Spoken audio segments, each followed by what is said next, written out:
We are joined now by Chris Balas of the Wolverine. We continue our My Favorite Games series, and he has picked a doozy. The 2021 Ohio State-Michigan game. And I know what you're probably saying. Wait, why not 2023 when Sharon Moore was coaching Michigan? Chris, I'm going to let you have the floor here to help set the scene for this one, because I agree with you. I think this is the perfect choice for a Michigan person to pick this game. So let's go back. And what was it about this game that made you decide this is my favorite?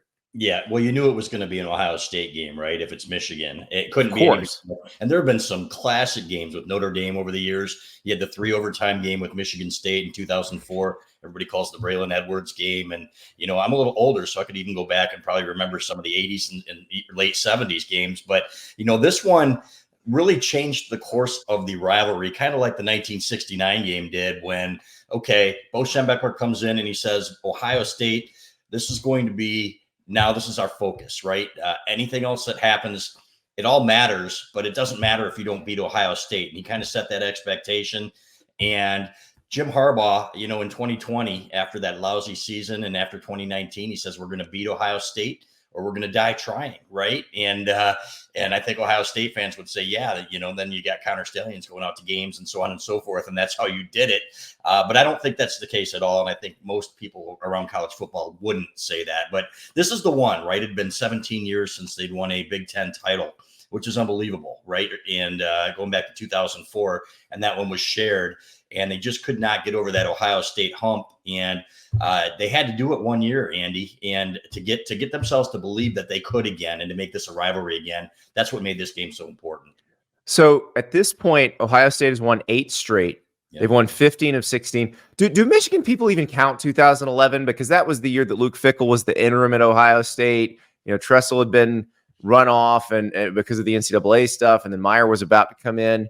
It feels like for a Michigan fan, it probably just felt like that entire time was a losing streak, right? Yeah, it did. And, you know, you had to win. And I'll tell you what, they could have lost that game too. There was a wide open play at the end of that game where a cornerback blows coverage and Ohio State could have pulled that one out. But, you know, with Brady Hoke, though, you kind of thought the way he took the rivalry too, and you thought, okay, a good start. But then when Urban Meyer comes in, you know, your expectations are tempered. You know this guy's going to win and it's going to be tough for them to win. And they came close, but they could never get over the hump. So it did. It felt like 15 years in the wilderness there when, you know, and this has been a weird rivalry. You know, Michigan owned it when John Cooper was there, 10-2-1. And then you've got the other side. It wasn't like the 70s and wasn't like the 80s, like everybody thinks, oh, this is a back and forth rivalry. It's one team owns it and then another team owns it for the last 20 years. And Ohio State happened to own it. So, yeah, it was nice to win that one. And you hoped that it would set the table for more success down the road. It just didn't happen.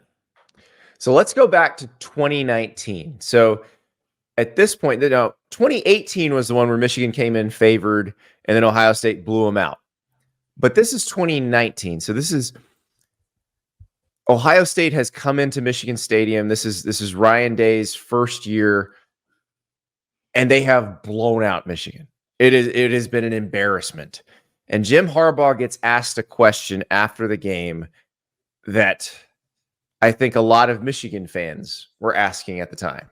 Jim, is this a talent gap? Is it a preparation gap? Is it a coaching gap? What is the biggest difference between you and Ohio State at this point? I mean, I'll answer your questions, not your insults. So that wasn't an insult. You gave 118 points in 2 years. They played really good. They played good. 100 yards. That's what I'm asking. What's the biggest difference in the gap between you guys? They played better today. On the right, Austin. You can just go ahead and ask it, Austin. Yeah, Jim, I guess just follow up on that. Moving forward, what are the areas where you feel like your program needs to progress to be able to close that gap? We'll regroup and come back and play our next game. Regroup and retool. Get our guys back, prepare for our next ball game. He has no answers. No. There are no answers. And so then you have the 2020 season, which is a disaster. The Ohio State game gets canceled mercifully, probably for Michigan, because that would have been ugly. Then Jim Harbaugh's salary is cut. by Ward Manuel. Like everything was going wrong. It actually looked like they might fire him. Instead, they cut his pay and he does the bet on myself thing. But as you mentioned earlier, beat Ohio State or die trying, which he says at Big Ten Media Days in 2021, while they've got a retooled coaching staff, things have changed. Like we laughed at him nationally when he said that. Yeah. But he had been doing the things like he couldn't answer those questions then in 2019. Yep. He found the answers between 2020 and 2021, it seems like. Yeah, and part of that is he got back to his roots, Stapes, right? And they'd gone with the speed and space crap, and they had the defense with Don Brown that wasn't great in a lot of games, but Ohio State had them figured out, And for all the talk about sign stealing and stuff, they were very confident that Ohio State knew what they were running. Nothing nefarious, right? They didn't. It's not like they were, okay, they had somebody in the stands and they were stealing signs. They were predictable. They were predictable. Right. Yeah. And somebody told us that all they had to do was put the tight end in motion and they knew what Michigan was going to be doing, whether it was, pat zone or man. And it was usually man and who they could pick on. And they did. And it demoralized the defense. But I think Jim Harbaugh got back to his roots and he said, okay, I can win the way that I won at Stanford.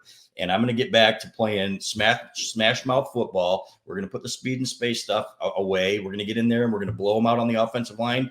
We're going to get after them defensively and not be so aggressive, because when you're aggressive, as you know, that aggressive against Ohio State is a recipe for disaster. So you get Mike McDonald in there and you get Jesse Minter in there and guys that really run that Ravens system and confuse quarterbacks instead of giving them free reign to go out there and shoot ducks, so to speak. So I think that was really a big part of the difference. And then what he would say and what we've been talking about for years, guys like Aiden Hutchinson and that senior class said enough is enough, right?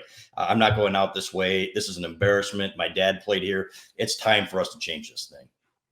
So let's set the scene. It's Ann Arbor, Thanksgiving weekend, 2021. There's a light snow falling as the game starts, kind of a just flurries, Right. But it's the perfect. The HD picture on Fox is amazing, and I'm sure it was even better in person. Yeah. Gus Johnson starts the game out as Ohio State is kicking off to Michigan by pointing out that Ohio State has won 8 straight and 15 of 16. Michigan gets that opening kickoff. 3 3rd-and-1 or 3rd-and-2 conversions on the first drive, leading to the Henning end around for a touchdown. And you're like, okay, this is the tone Michigan wants to set. Right. And we'd seen that before, in a game a couple years ago and earlier, and you're thinking, okay, but then the dam breaks, right? And the defense gives it up. But they came on and it was really even. We were talking in the press box about the approach and what we saw on the field during warmups. And you could just tell that these Michigan kids were ready to play, right? They came out smoking. They were just really fired up. And there was just an energy in the air where you thought, okay, I predicted them to lose, I'll be honest. And I think most of us did. But there was just something different that where you felt, okay, these guys are ready to end this and put this misery behind them. So, but yeah, that first drive really kind of set the tone, and you could sense the barking from the guys up front, the offensive line, which had been dominant on the ground, Andy, to that point throughout the year, right? If you go back to the Washington game earlier in the year, I mean, they were the Joe Moore Award winners for a reason, but you were just wondering, could they do it against a defense like Ohio State? And they did. They went right down the field. The A.J. Henning touchdown was a beautiful play call, one that they've kept in their back pocket all year. And you're thinking, okay, if you can hold them to 3 or keep them off the board here, on their first drive, then we're really might have a chance here. And that first drive, so they muff a fair catch. Yeah. Ohio State has to start on its own 4. They go 3 and out, and they got a punt. And Michigan gets incredible field position because Henning has a great punt return there. Right. And then McNamara makes a really good throw early in that drive. But then I can imagine just the feeling in Michigan Stadium when Bryson Shaw picks off Cade McNamara right in front of the goal line. And Tatum's like, oh no, here, because then Ohio State's offense starts to march, and It's like, uh-oh. Yeah, missed opportunity, right? And that has been really the theme of the close games in this rivalry, and there were several of them in 15 years. Josh Metellus, safety, Michigan's up, I think 14-0 against Ohio State, and think it was 2017. If he makes a pick at the goal line, you know what? They probably win that game or have a good chance of doing it, even shorthanded. But that was the one where you're like, okay. But let's go back to that first drive, though. There was a snap where they fumbled it and a 3-and-out Ohio State series, and you're thinking, okay, they look flustered, and that's not something that we were used to seeing from them. You know, it was louder than I've heard it in years. So then you're thinking, man, if McNamara, if they score there, Andy, then it's really going to be looking. It was over if they scored there. Exactly. Terrible pass, but you know what? It is what it is, and you're wondering how he's going to respond, Cade McNamara, and people don't give him enough credit, I think, for the way he responded in that game too, and what he did for that team. Well, and let's remember on the other side, C.J. Stroud is Ohio State's quarterback. Garrett Wilson and Chris Olave are the two leading receivers. There's a young Marvin Harrison Jr. on the team, but he is not one of the major targets yet. Right. But you're going to see a lot of Chris Olave and a lot of Garrett Wilson in this game, a lot of Jackson Smith-Jigba, who was also a first rounder. He was probably their best receiver in this game. And so they start out, they're throwing the ball to him. They're finally moving the ball down the field. But in what becomes a theme of this game, big third down sacks. So Aiden Hutchinson sacks CJ Stroud on third down in the red zone, and Ohio State has to settle for a field goal. That was a huge play. I think that was one of the biggest plays of this game. Yeah, they could not block him. And it was interesting. We had his dad on a podcast who was an All-American at Michigan. And I said, anytime did you think they were going to maybe help over there and adjust? He goes, oh, no. The big boys, you know what? They got these egos. We can take them. We can handle them. They couldn't, Stapes. And that was one of the differences in the game. I kept waiting for them to adjust and maybe try to neutralize Hutchinson a little bit. They did not. And it came back to bite him time and time again. The problem, though, is that Jabo's so good on the other side. It really was a little pick your poison at that point. If you did help on Hutch, you were probably dealing with a one-on-one with the Jabo, and you're probably going to lose some of those too. Right. So that's something that I think, because Hutchinson gets all the play, and Hutchinson has become the better NFL player because Jabo, remember, he got hurt going into the pre-draft situation. So we really haven't gotten a chance to see as much of him in the NFL. Right. But that was an incredible pass rushing tandem that you couldn't do much with. So, but I think that, that holding a field goal was big because Ohio State comes back again and scores. JSN is catching the ball and catching those short ones and running. And this was a beautiful, the touchdown drive for Ohio State ends with a beautiful throw and an incredible catch by Garrett Wilson along the sideline and falling into the end zone. Like the coverage was perfect. There's just nothing you could do about it. And that's one of those that I'm sure Michigan fans, because Ohio State is taking the lead at this point, and you're going, okay, this is the problem with playing Ohio State, because sometimes they have players that are so great that you can do everything right, and it doesn't matter. Right. And they had some drop passes. There was one in the end zone that they had that's uncharacteristic, and I think some blame the snow, but they threw for 396 yards in that game. That's what people don't remember, and you made a great point. For Michigan, it was about keeping them out of the end zone, right? They were going to get their yards. They were going to get some points, but you had to keep them out of the end zone, and you had to shorten the game a little bit and with the running game, which is exactly what they did. But some of those throws and catches, even late in that game, right, when they'd get down by 2 scores, you know what? Boom, you're getting 35 yards on one pass. Boom, you're scoring in 1 minute. And you never felt comfortable, right, until the end of that game because that offense was so explosive. And, of course, we knew what Stroud could do. And now it's interesting because I like to compare the 2021 and 2022 games because they kind of unfold in a similar way, but not exactly. Like the 2022 game was a lot of J.J. McCarthy and Cornelius Johnson keeping Michigan in it until Michigan could find its run game.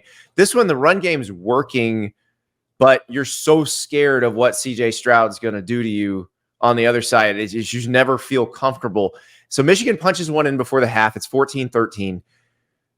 Then they come out in the second half. Their first possession of the second half is a 3-play, 81-yard drive with 2 massive Blake Corum runs to kick it off, and then a Haskins touchdown to cap it. But this is where Blake Corum makes his presence known in this rivalry. Yeah, and really, he wasn't 100% either. He had the big run, and you could see him hobbling there. Otherwise, he probably doesn't get caught. But I can't stress enough how big it was for them to take the lead at the half, right? Because that's when you got the sense that, okay, they went into that tunnel and all hell broke loose, man. They were going after each other. There were a lot of middle fingers. These guys were yelling. They were screaming. They had to be separated. And you thought, okay, these guys are like, all right, we're not backing down here. We are not intimidated by you anymore. Right. We've got the lead here. And then you come out and you punch that one in and you're thinking they got a real shot to win this game, Andy, especially if they're going to be able to run the ball like they did. Now, I don't think I'm being, I don't think I'm overstating it here when I say that the next drive for Michigan when they had the ball is one of the most important drives in Michigan football history. Yeah. Because of all that was going on. So let's break everything down. So basically, well, before that, to get the ball back, you had another Aiden Hutchinson third down sack of CJ Stroud. That gets them the ball back. So this next drive, JJ McCarthy gets snuck in there at quarterback to make a throw to Roman Wilson that I'm not sure Cade McNamara could have made. And I remember watching that game at home and thinking, that's a different look. Yeah, and Gus got fooled, right? And he said McCarthy to Wilson, and I'm like, that wasn't, I was at the game, but we were kind of. He said McNamara to Wilson. He's like, wait, and then Joe Klatt's like, no, that's not McNamara, right? Throwing that bullet, but you got a sense here, and then Cade comes back out, and Cade made some nice deep throws in that game too. He had one to Cornelius Johnson. Early in the game. He had another one on the flea flicker to Mike Sainristil, who was playing well, and that's on this drive. So exactly. They give to Haskins. He pitches back and throw to Sainristil, who he'll switch positions in the offseason and make one of the biggest plays ever in the next Ohio State Michigan game. But that was a pretty big one. But so they bring McCarthy back in after that play. And McCarthy runs it down the left sideline. He gets to about the Ohio State 2. It's not what happens with McCarthy on that play. It's what happens away from the play. Yes. And then what happens next that I think is one of the most important moments in the history of this series. So you've got McCarthy getting tackled over on the left sideline. In the middle of the end zone, you've got a little fracas with Cameron Brown and Roman Wilson. And Roman Wilson's helmet gets ripped off. Then you see the entire Michigan offensive line come after Cameron Brown. It was we are protecting our guy. This is who we are. This is our culture now. Jerome Moore, by the way, has been moved to offensive line coach from tight ends coach in this all the things that you saw in 2023 that led to the national championship. The seeds were right there if you were watching for them in 2021. It was a complete culture change from some of the teams that Harbaugh had with some of the NFL prima donnas. I'm not going to name them, but guys were just there and they couldn't wait to get out, right? And but the really cool thing about that was those linemen come over there, they get in his face, but they don't cross the line, right? The 15-yard penalty. They got flagged. He did. They didn't. Exactly. Yeah. Somebody ripped Wilson's helmet off and he tosses it to midfield. And that's what got the offensive lineman over there. But they kept their cool. In the past, maybe you have offsetting 15-yarders or something, and or maybe an extra 15-yard penalty. Didn't happen. But you could tell that these guys were playing for each other, that this was different. And that's, I think, the moment that we all felt that, okay, Michigan's got a really good chance to win this football game. Yeah, and then, so that play is, they're on the 2. It's half the distance to the goal. It's a 1-yard penalty, essentially. Right. But you could not have a more massive play that's more symbolic. And also in the game at the time, in the flow of the game, that is a big message to be sent to the Ohio State sideline. Because as you pointed out, the Michigan guys did not get penalized. But let's be real. If you're Cameron Brown and 5 300-pound dudes come at you, you're not going to swing on one of them. But no, they don't need to do anything else. They just need to be there and be imposing, which they were. Yeah, they were the enforcers, and there was a little bit of mingling, but you didn't see the whole Ohio State bench come over or anything like that, and you just got the sense that okay, we're protecting our guy, right? And Yeah. that's who these guys are, and they epitomize the turnaround of the culture. Really, they'll be remembered forever for that. The Trevor Keegans and the Zach Zinters and the Barnharts and those guys, and man, what an unbelievable scene that was. And again, that's when we knew, all in the press box, we all said the same thing. Okay, Michigan's going to win this football game. Except CJ Stroud on the next drive converts a 3rd and 19 and a 4th and 4 with throws to Jackson Smith and Jigba. Ohio State scores on a Travion Henderson run, and all of a sudden it's 28-20, and it's like, oh, come on. It's still not over. Like, I imagine when those plays got converted, everybody in the stadium just sort of sucks in their breath. Is like, oh boy. Yeah, no question about it. I know people who were there, friends of mine who left and were like underneath the, they couldn't stand to watch, the heart, was racing and they were so nervous because, okay, we know this is our moment, but is it going to be taken from us again type of thing? So that was really, okay, how do you respond to that? And, a lot of people were saying, keep it on the ground. And I go back to the 1996 game, right? At some point, and every offensive lineman I've ever talked to at Michigan has said, we want the ball up by a touchdown or up by 3 points with a chance to run the game out at the end of the game. Keep running behind us and let's do this thing. They didn't have to throw a pass, Andy. And that was what was so brilliant about that. And they were so dominant up front. And Hassan Haskins, probably one of the more underrated backs to ever play for Michigan, will never be forgotten. But some of the runs he had, right, with the footwork and the broken tackles were unbelievable. That was his drive. That was his moment. And then, of course, he had this signature leap down there at the end of one of those runs. They let him score, but by then, it was over. But that was really when they solidified their Joe Moore Award winning. That drive really summed up that team extremely well. 9-play, 66-yard drive, took 4 minutes and 51 seconds. Every play is a run, like every pass or every yardage gaining play is a run. Some by Haskins, some by McNamara. They did throw it on 3rd and 2, which was kind of going against. That's right. Against type, but they draw a pass interference penalty on Denzel Burke on Roman Wilson that actually, moves Ohio State into the red zone. So that was. Moves Michigan in the red zone.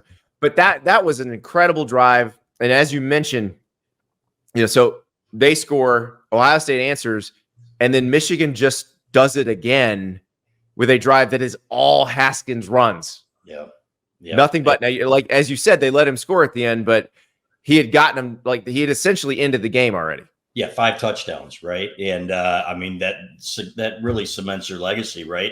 As a Buckeye killer, right? We can point to Sainristil, we can go back to Haskins and guys like that. We talked about Corum and his runs, but that was Hassan Haskins' game. And again, just to brutalize them up front like they did. The final rushing total was 362 or something like that, and just unbelievable what they were able to accomplish against a solid defensive line. We'd seen it against opponents where you're like, yeah, they should be doing that, and we expect that. But against Ohio State in that game, there's a reason that the team that wins the running battle in this game usually wins the game. And but they flat out dominated. So and you're still, even at that point, a couple minutes left, and you're thinking, let's just get off the field here and let's end this thing, because we've seen it before, man. Weird things happen, and not this time. And then you start coming a bit harder. Got another 3rd down sack, but this time it was from Ojabo. Right. That it set up, pretty desperation 4th down, terrible down and distance at that point, and Ohio State couldn't convert, and that was the end of the game. By that point, the snow is pouring down, by the way. Yeah. Like it was exactly what you'd want as a viewer who had no rooting interest in the game. Yeah. Like that's what I want to see at the Ohio State Michigan game. I want it just pouring snow. Yeah.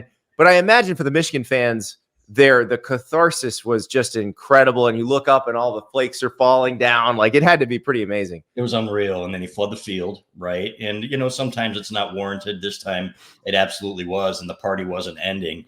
And when we did that podcast with Chris Hutchinson, and he said, my son's over there crying, and he's looking to the sky. He said he got teary remembering that. And, he had his family down there with him. He had the players behind them and the fans behind him when they were interviewing him. And then I've got to tell you, it was almost, an inch an hour after that. It was like it just waited until the end of the game. And walking back to the car, I'll never forget. I went back and the lights were still on the stadium, and you could see the snow coming down. And I'm thinking it'll never get any better than this. I get chills thinking about it when I was walking back to my car, and then the lights go off in Michigan Stadium. And I think Bob Uford, Michigan's old announcer, that's all there is. There isn't any more, and it was just fantastic. What a day. But there was more. Yeah. Because they go to Columbus and do it again the following year, and then take another step by winning the Big Ten by, getting, now they lost in the playoff to TCU. Yep. But that TCU loss convinces everybody to come back. And in 2023, they do it again, except Jim Harbaugh is suspended for the Ohio State game, and Sharon Moore is the coach. And then they go and win the national title. Like it is amazing how things turned right there that day. Yeah, and they had to validate the 21 win with the 22 win in Columbus, right? And they did that. And then, everybody's talking about the sign stealing, but Ohio State, the coaches admitted, yeah, we knew that there was something up. We changed our signs before the 2022 game. But then Ryan Day goes all in 2023. I could have easily picked that game too, Andy, as one, because that's the one that you really had to validate that, okay, this had nothing to do with cheating. This had nothing to do with anything but us kicking your ass up and down the field for a third straight year. And the way they did that one as well, unbelievable. Rod Moore, that's a script. The Buckeye killer, kid from Ohio that didn't get the Ohio State offer, making the interception at the end of the game. Ryan Day walking with his head down, having put everything into that, saying, hey, we knew, saying on local television, we knew, there's some crazy things and weird things going on in the last 2 years. No excuses this time, Andy. No snow, no sign stealing crap. Just a win on the way to the national championship. What a year. And now they're in the same position, probably like if they were to come back and win the game in the rivalry this year, and I talk about, to an Ohio State person about how it's their favorite game, I would probably start with a clip from Ryan Day's press conference after the 2023 game. Right. Where, like Harbaugh in 2019, he has no answers. No. There are no answers. And you just got to find them. And that's why I think the 2021 game is so important, because that's when it showed that Harbaugh had found the answers. Finally. 0-6 or 0-5 to that point, and would have been 0-6, right? If they'd played. Yeah, if they'd played. Yeah. And, but that was it. And you know what? And he got back to his roots, like I said, and proved that you don't have to be, a track meet on grass or whatever. You can win with good, hard-nosed Big Ten football. You can win a national championship. Doesn't hurt to have a great defense too, though, Andy.